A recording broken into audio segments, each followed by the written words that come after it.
I'm Ross Xenos, I'm the CEO of the Rugby Union Players Association. Just finished up a brief meeting with the contracted playing group here at the Western Force. Gathered an update on the last 48 hours of events.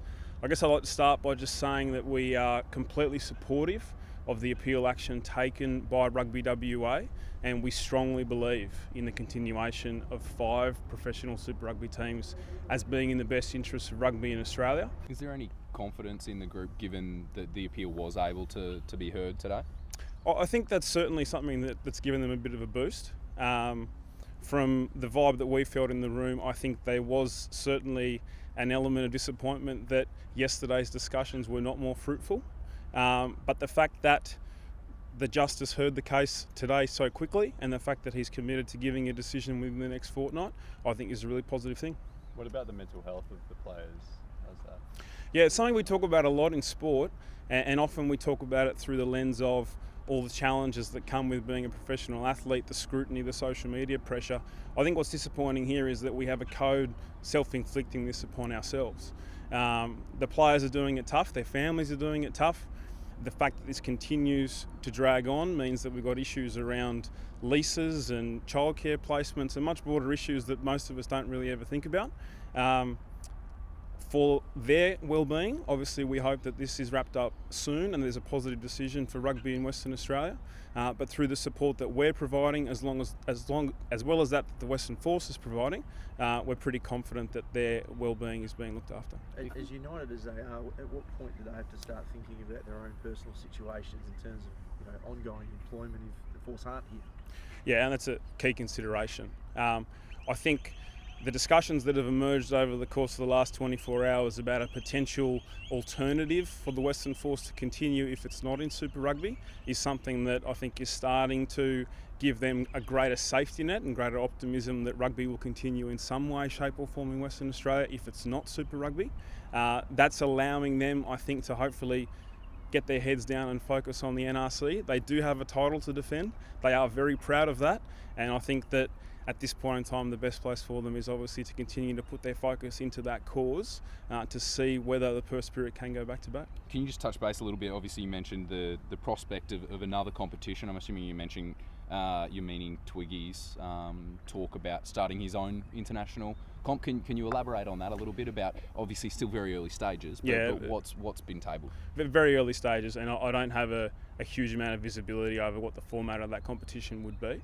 As we understand it, it would be a competition in Perth that also expands up into the Asian regions. That may be China, that may be Japan, but at this point in time we haven't had sufficient detail as to what that would look like. Is that something the players are open to? Oh look, I think our number one focus is making sure that the Western Force retain their place in Super Rugby. That's the competition that the Western Force deserve to be in and that players want to be playing in. Ultimately, that's the competition that allows them to be picked for the Wallabies and take on higher honours. But if that is not an option available for those players who would like to stay in Western Australia, then having another opportunity to play in a different competition is obviously of interest. So in an international competition, excuse my ignorance, they may not be able to play for the Wallabies? I'm merely speculating that as we've seen in the past with various breakaway competitions or different competitions set up which are not fully endorsed by the governing body, there's, I guess, the capacity that there would be some internal conflict, and how the ARU viewed that from a selection perspective is certainly something that is still to be determined. What would be your message then to the ARU in that regard? It'd be exactly the same message that we've been pushing since February this year, that Australian rugby is stronger with having 5 professional teams, and that ensuring that the Western Force remain in Super Rugby rather than any other competition is definitely in the best interest of rugby in Australia. And if we can do that at the same time by capitalising on this crisis, by taking a massive opportunity that comes with a commitment that Mr Forrest is prepared to make, then we see that being a massive benefit for all of rugby in Australia. The ARU claim their hands are tied because they've already agreed to Sanzar to cut one Australian side, and they've done that now, and they say they can't reverse it. What do you think of that? Look, there hasn't been a great deal of transparency as to the entire process that has unfolded here. I think that makes it difficult for us to know what commitments have or have not been made. And whilst I wasn't in the appeal hearing today, I understand that there was further information divulged in relation to the nature of the broadcast agreements and what commitments have been made.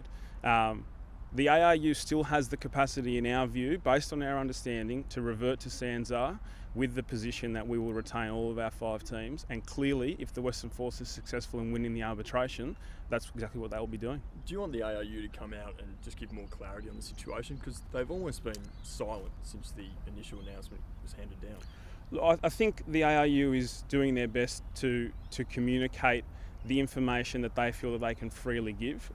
We have been as frustrated as anyone that they aren't being more forthcoming with that, but we also understand that there are legal proceedings underway which they do not want to prejudice. Clearly, we've been encouraging them for a very long time that the best way to put all this speculation to an end is to confirm the future of all 5 Australian teams in Super Rugby, but that's not a position that they're willing to take at this point. Do you think the ARU are hiding something? Because to reject 50 million, it just seems crazy to so many people. I think what's difficult to understand at this point is that the rationalisation of Super Rugby teams was positioned to be a benefit for the game's finances. That Australian rugby has such well-documented financial hard times, but at the same time, here was an opportunity perhaps to take significant benevolent investment and assist the financial position of the game, but at the same time, we haven't accepted that. Now, I don't know the specifics of the deal. I'm sure that it was not just as simple as here is a cheque for 50 million and away we go.